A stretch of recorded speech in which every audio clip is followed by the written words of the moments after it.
झाडावर पक्ष्यांची घरटी किंवा पक्ष्यांचे वास्तव्य असल्यास वृक्षाची छाटणी करण्यास मनाई असते. मात्र घोडबंदर येथील आनंदनगर भागातील एका गृहसंकुलाजवळील रस्त्यावर खासगी ठेकेदारामार्फत बेजबाबदारपणे वृक्षांच्या फांद्यांची छाटणी करण्यात आली.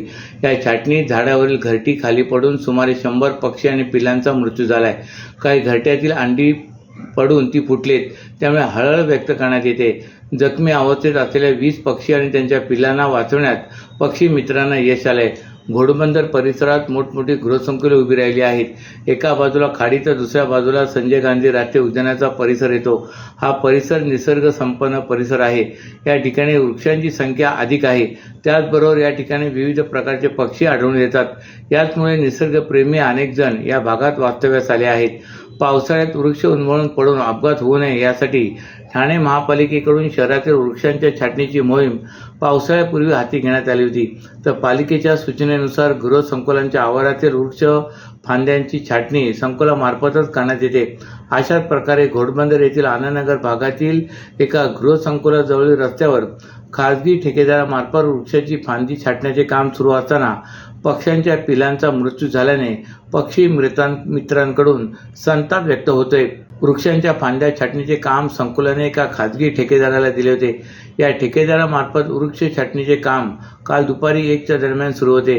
या वृक्षावर डोमकावळा आणि बगळा, चिमण्या या पक्ष्यांनी घरटी बांधली होती. यापैकी काही पक्ष्यांची पिल्ले घरट्यात होती तर काही पक्ष्यांची अंडी घरट्यात होती. वृक्षांच्या फांद्या छाटताना पक्ष्यांची घरटी खाली कोसळली. या सुमारे 100 पिलांचा मृत्यू झालाय. या परिसरातील रस्ता आणि गटारामध्ये मृत अवस्थेत पिल्ले पडली होती. याबाबत काही नागरिकांनी ही माहिती आम्हाला दिली आणि त्यानंतर हा प्रकार उघडकीस आलाय, अशी माहिती प्राणी पक्षी मित्र तसेच माय क्लब फाउंडेशनच्या संचालक आदिती नायर आणि निशांत बांगेरे यांनी दिले. घटनास्थळी 20 पेक्षा जास्त पक्षी आणि त्यांची पिले जखमी अवस्थेत आढळून आली असून त्यांना दवाखान्यात नेऊन तिथे उपचारासाठी दाखल करण्यात आले. त्यांची प्रकृती ठीक असून त्यांनी सांगितले. वन विभागाला देखील या घटनेची माहिती दिली असून त्यांनी पंचनामा केलाय. जिओ टॅग करण्यात येत असून वन विभाग देखील कारवाई करणार असल्याचे पक्षीप्रेमी मित्रांनी सांगितले.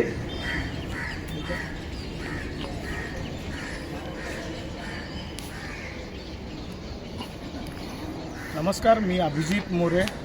मी वाईल्ड लाईफ वेलफेअर असोसिएशन या संस्थेमार्फत काम करतो. आम्हाला जेव्हा ऋतू इन्क्लेव्ह आनंदनगर इथनं कंप्लेंट आली की ते झाडं कटिंग करत आहेत.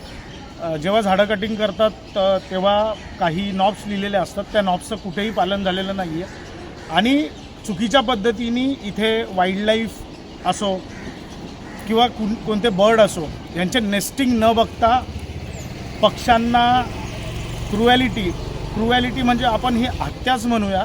या हत्या केल्याच्या प्रकरणी आम्ही इथे आलेलो आहोत.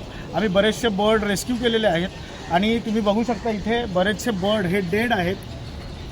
ज्यात आपण बघू शकता लिटिल इग्रेटपासनं कॅटल इग्रेट, पॉन्ड हेरॉन असे बरेचसे स्पीशीजचे बर्ड्स आहेत जे लिटरली या लोकांनी गटारामध्ये वगैरे डम्प केलेले होते. आम्ही जिवंत पण रेस्क्यू केलेले आहेत, ज्यांना वैद्यकीय उपचाराकरिता पुढे पाठवून दिलेलं आहे आणि हे जे डेड आहेत ते त्यांच्या काउंटसाठी असे ठेवलेले आहेत. अंदाजे हे 45 बर्ड्स आहेत. अजून काउंट वाढू शकतो. आजूबाजूच्या परिसरात जी झाडं तोडलेली आहेत त्या झाडांच्या खाली ट्री कटिंगच्या खाली बरेचसे बर्ड अजून असू शकतात आणि ते बर्ड अजून आम्ही रेस्क्यू करण्याचा प्रयत्न करू. जिवंत असू शकतात, मृतदेह असू शकतात, ते सर्व काढण्याचा आम्ही प्रयत्न करत आहोत. इथे 18 झाडं ट्रिमिंग करण्याची परमिशन ठाणे महानगरपालिकेने दिली होती. झाडं ट्रिम करण्याची परमिशन ठाणे महानगरपालिकेने दिली होती, पण यांनी कुठलाही नियम न पाळता ही झाडं पूर्णपणे कट केलेली आहेत, ज्याच्यावर नेस्टिंग आहे. बरेचसे बर्ड अजूनही त्यांची पिल्लं शोधत आहेत. अजून बऱ्याच काउंट वाढू शकतो. आम्ही त्याचा पूर्ण प्रयत्न करतो की जास्तीत जास्त जिवंत पक्षी हे वाचवायचा आम्ही प्रयत्न करत आहोत.